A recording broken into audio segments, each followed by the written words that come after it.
নমস্কার বন্ধুরা, বাঙালির খাওয়া দাওয়ায় আরেকটি পর্বে আমি সকল দর্শক বন্ধুকে স্বাগত জানাচ্ছি। আজকে আমি আপনাদের সঙ্গে শেয়ার করছি একটা খুবই লোভনীয় রেসিপি, তার নাম ছানার পায়েস। আজকে আমি এই রেসিপিতে কিছু ছোট ছোট টিপস আপনাদের সঙ্গে শেয়ার করব, যাতে পারফেক্ট ছানার পায়েস তৈরি হয় আর খেতেও হয় ভীষণ সুস্বাদু। তাহলে চলুন আর দেরি না করে বাড়িতেই সহজে কী করে ছানার পায়েস বানিয়ে নেওয়া যায় সেই রেসিপিটাই শেষ পর্যন্ত দেখে নেওয়া যাক। ছানার পায়েস বানানোর জন্য এখানে আমি 1 লিটার পরিমাণ নর্মাল দুধ গ্যাসে ফুটতে বসিয়ে দিয়েছি। এটাকে হাই হিটে আমি ভালো করে ফুটিয়ে নেব, তারপর এই দুধটা থেকে ছানা কেটে নেব। আপনারা নর্মাল মিল্কের জায়গায় ক্রিম মিল্কও ব্যবহার করতে পারেন। এখন দুধটা দেখুন কিছু সময় পর ফুটে উঠতে শুরু করেছে। এই সময় আমি খুন্তি করে একটু নেড়ে নিচ্ছি পুরো দুধটাকে এইভাবে।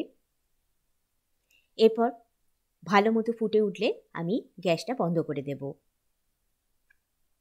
এখন দেখুন দুধটা ভালো মতো ফুটে উঠেছে, এবার গ্যাসটা বন্ধ করে দিচ্ছি আর আরও একবার খুন্তি করে ভালো করে নেড়ে নিচ্ছি। তারপর ছানাটা কেটে নেব।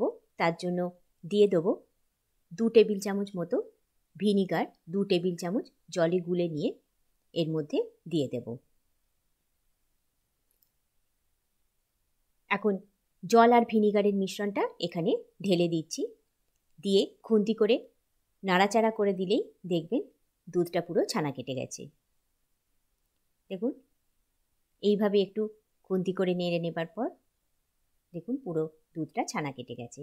এখন এই গরম অবস্থাতেই আমরা ছানা থেকে জলটা আলাদা করে নেব, তাতে ছানা থেকে জলটা ভালো মতো বেরিয়ে যাবে। ঠান্ডা হয়ে গেলে ছানাটাই শক্ত হয়ে যাবে, তাই ছানাটার জলটা আগেই আমাদের ছেঁকে নিতে হবে এই গরম অবস্থাতেই।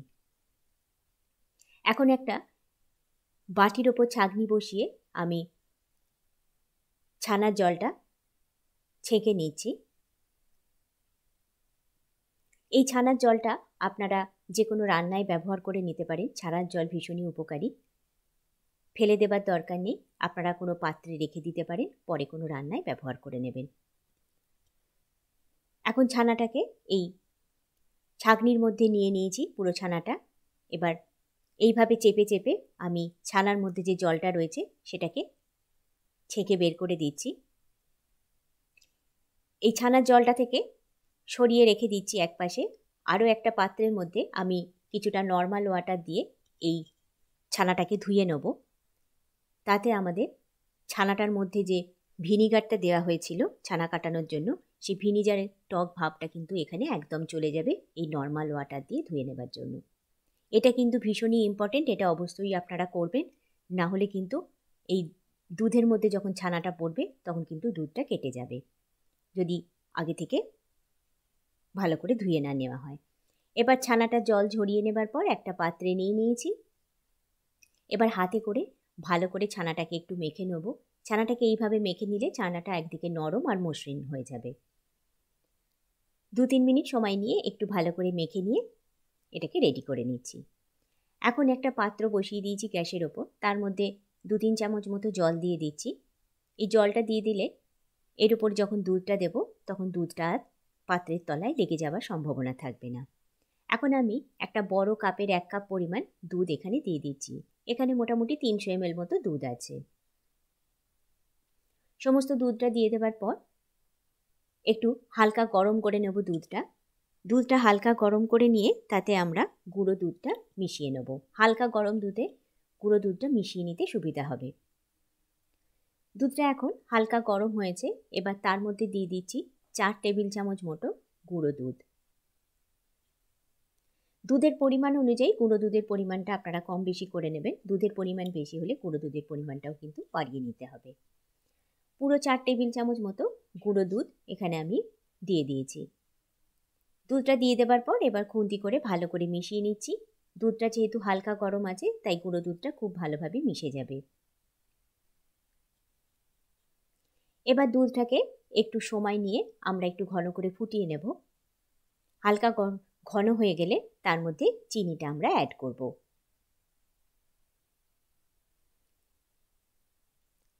এখন দেখুন দুধটা আমাদের হালকা ঘন হয়ে গেছে, কিছুক্ষণ ফুটিয়ে নেওয়া হয়েছে।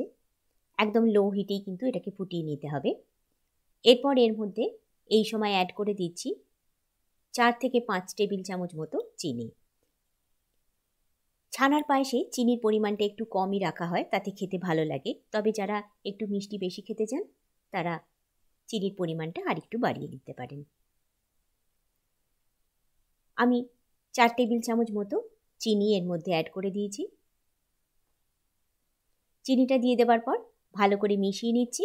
আর চিনিটা অ্যাড করার পরপরই দেখবেন এটা থেকে একটু জল বেরোতে শুরু করবে, তাই দুধটাকে আরেকটু সময় নিয়ে ঘন করে নিতে হবে। চিনিটা দুধে দেওয়ার পর আরেকটু সময় নিয়ে আমরা দুধটাকে আরেকটু ঘন করে নিয়েছি। এবার এই দুধের মধ্যে দিয়ে দিচ্ছি যে ছানাটা আমরা মেখে রেখেছিলাম হাতে করে, সেই মেখে নেওয়া ছানাটা এর মধ্যে সবটা ঢেলে দিচ্ছি। ছানাটা দিয়ে দেওয়ার সঙ্গে সঙ্গেই এখানে আমি কিছু ড্রাই ফ্রুটস গুঁড়ো করে রেখেছি, কুচিয়ে রেখেছি, পেস্তা, সেটাকে আমি এখানে দিয়ে দেবো। আর দিয়ে দেবো একটু কিশমিশ। আপনারা পেস্তার সঙ্গে কিছুটা কাজুও অ্যাড করতে পারেন, তবে আমি এখানে শুধু পেস্তাই অ্যাড করলাম আর সঙ্গে কিশমিশ দিয়ে দিচ্ছি। দিয়ে ভালো করে মিশিয়ে নিচ্ছি এই উপকরণগুলো। এবার দিয়ে দিচ্ছি এলাচের গুঁড়ো। আমি একটা বড় এলাচ এখানে গুঁড়ো করে নিয়েছি, সেটাই এখানে দিয়ে দিলাম। মিষ্টি জাতীয় খাবারে একটু এলাচের গুঁড়ো দিলে খেতে ভালো হয়, আর ছানার পায়েসে দিলে তো ভীষণই ভালো লাগে, তাই আমি বড় এলাচ এখানে একটু গুঁড়ো করে দিয়ে দিয়েছি। দেখুন ভালো করে মিশিয়ে নিয়েছি। এবার এই সমস্ত উপকরণ একটু ফুটিয়ে নেব। দুধের সঙ্গে ছানাটা একটু ফুটে উঠলে তারপরে গ্যাসটা বন্ধ করে দেবো। অবশ্যই একটু ফুটিয়ে নিতে হবে, তবেই কিন্তু খেতে ভালো লাগবে। তাই অল্প একটু সময় নিয়ে আমি এটাকে ফুটিয়ে নিচ্ছি। এখন দুধ আর ছানা ভালো মতো ফুটিয়ে নিয়েছি। পুরো পায়েস আমাদের রেডি হয়ে গেছে। ছানার পায়েস একদম তৈরি। এবার এটা আমি একটা পাত্রে ঢেলে সার্ভ করে আপনাদের দেখাবো। আর এটাকে আর কিন্তু বেশি ঘন করা যাবে না। এটাকে আর বেশি ঘন করলে ঠান্ডা হলে কিন্তু এটা আর একটু ঘন হয়ে যাবে। তাই এই যে কনসিস্টেন্সিটা রয়েছে এটাই এখানে রাখতে হবে। এবার আমি ডিশ আউট করে ফেলছি। আমাদের ছানার পায়েস পুরোপুরি তৈরি হয়ে গেছে। আমি চামচে করে তুলে আপনাদের কনসিস্টেন্সিটা দেখিয়ে দিচ্ছি। এর থেকে বেশি ঘন বা এর থেকে বেশি পাতলা হলে কিন্তু খেতে একদম ভালো লাগবে না। এটাই কিন্তু পারফেক্ট হয়েছে। তাহলে বন্ধুরা, আজ আমার রেসিপি আপনাদের কেমন লাগলো আমাকে কিন্তু জানাতে ভুলবেন না। ভালো লাগলে রেসিপিটি লাইক এবং শেয়ার করার অনুরোধ রাখছি। চ্যানেলটিকে সাবস্ক্রাইব করার অনুরোধ রেখে আজকে বিদায় নিচ্ছি। সকলে সুস্থ থাকুন, ভালো থাকুন। আবার দেখা হবে বাঙালির খাওয়া দাওয়ায় নতুন কোনো রেসিপির সাথে। আর পাশে থাকা বেল আইকনটা অবশ্যই প্রেস করে রাখবেন, তাহলে নতুন নতুন রান্নার নোটিফিকেশান খুব তাড়াতাড়ি পৌঁছে যাবে।